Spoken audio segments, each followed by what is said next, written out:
Theron from Vestact. Paul, a bit of a shaky ending to the week. We had those US markets seesawing, mixed data coming out, starting with CPI and retail sales, but perking up slightly on industrial production and capacity utilization, if that makes sense to anybody.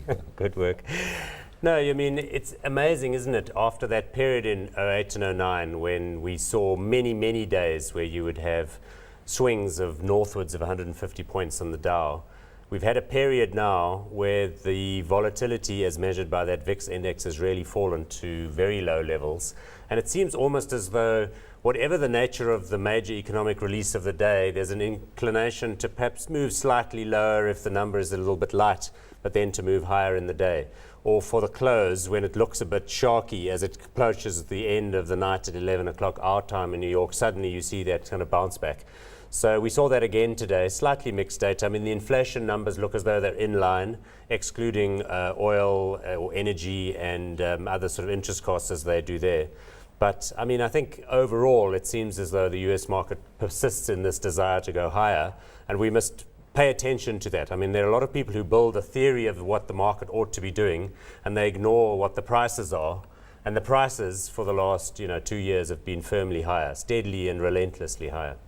It's also a Friday, and very few people willing to take bets on a Friday, I'm sure. Yeah, in the US as well, we see what they call Merger Monday, announcements over the weekend about acquisitions of companies by each other, often the big caps that have got big cash balances looking to beef up their businesses in that way. So again, where perhaps in the past people would have wanted to be net short on the weekends or out of all positions, the traders, it looks to me, are more inclined to hold positions. So we'll have to wait and see. We're in that period, the South African summer, which has many positive attributes, but one of them is not that there's a good time crossover with US. We basically only have that half an hour from 4:30 till 5. Often difficult to catch the direction of the market as it closes in New York. We also see knee-jerk reactions, and we saw one of those to those reserve requirements being raised in China. Again, our market down quite sharply this morning. It seemed to be a bit of risk in the market. I don't know. I mean, how many times have the Chinese raised reserve requirements? By now they should be, not allowed to make loans at all. But it seems as though the sort of quiet tightening of the sort of bank regime in China doesn't seem to have a major impact either on their market or on sentiment globally. So, I mean, my net assumption, being as bullish as I always am, is that whatever the Chinese do with regard to economic management is a good thing, because they wouldn't be doing it to peril their own outlook prospects. It's really just a question of taking some of the steam out of what is a very rapidly growing economy. We also saw a bit of a knee-jerk reaction to the Telkom announcement this morning that Jeffrey Hedberg would not continue as acting CEO after his contract expires in March. That share was down 4% in early trade, closed about 1.7% lower, so still around that 37 Rand level, but still not good news for Telkom. No, not good news. And I mean, Duncan MacLeod's very good article on Tech Central earlier overnight said that the chair of the board is likely to go too. And that's Jeff Molabella. Behind that, the idea that government has this 40% odd stake and a golden share, which gives it the right to appoint the director. And we know the JSE is very anti the idea that anyone should have like special rights attached to ordinary shares. So I don't know, it's government's card to play. I mean, it just, again, doesn't really make sense to me. Why don't they just cut it adrift and, put it out there and look to sell down their stake and let Telkom gravitate towards a more professional management team with less interference and pursue whatever market opportunities it has, because it has a massive asset in that installed network in this country that other telco companies would die for. But it is battling to turn that to account. We know what they're doing with ATA and other things, but they're losing business within their fixed line network business because they don't have the sense of management urgency. It's not a good thing that Jeff is going. I mean, yeah. As an investor, though, would you like to see a clean board, no government connections, that can actually follow the direction? I think you'd want to see a commercially oriented board looking at what Telkom's strengths and weaknesses are, cutting the transactions out, irrespective of what happened in the past with regard to the Nigerian and other assets, taking it forward, trying to play to its strengths.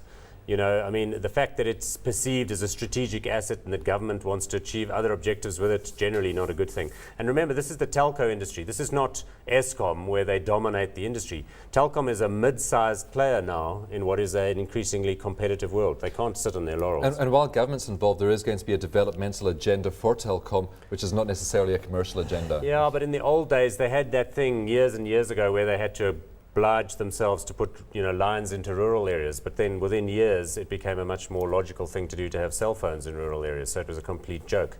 But they kept their monopoly for some period because of that obligation. But that's a real sort of yesterday way of thinking. I mean, they've got to do their own mobile thing and get on with it. Well, while the Telkom saga continues, so too does the Sishen Iron Ore mine saga continue. We had some more news out of that today. Yeah, look, it's not good news from Kumba Iron Ore's perspective, because it looks as though what government, the Department of Mineral Resources, is saying is that they want to give that mining right to Imperial Crown Trading, which means that they would have then the right to enjoy a certain amount of low-priced iron ore. That's subject to various legal challenges, and we know that the basis of Imperial Crown Trading's application was that they were advised beforehand and they had stolen documents as part of their application, stolen from Kumba. Quite how that gets resolved is unclear, but it's certainly not a good thing from Kumba's point of view that government is sticking to its guns on this thing. But there's more water to flow under the bridge here, and it's not really affecting Kumba in the main, because Kumba's business is increasingly an export iron ore business to China and Europe and elsewhere.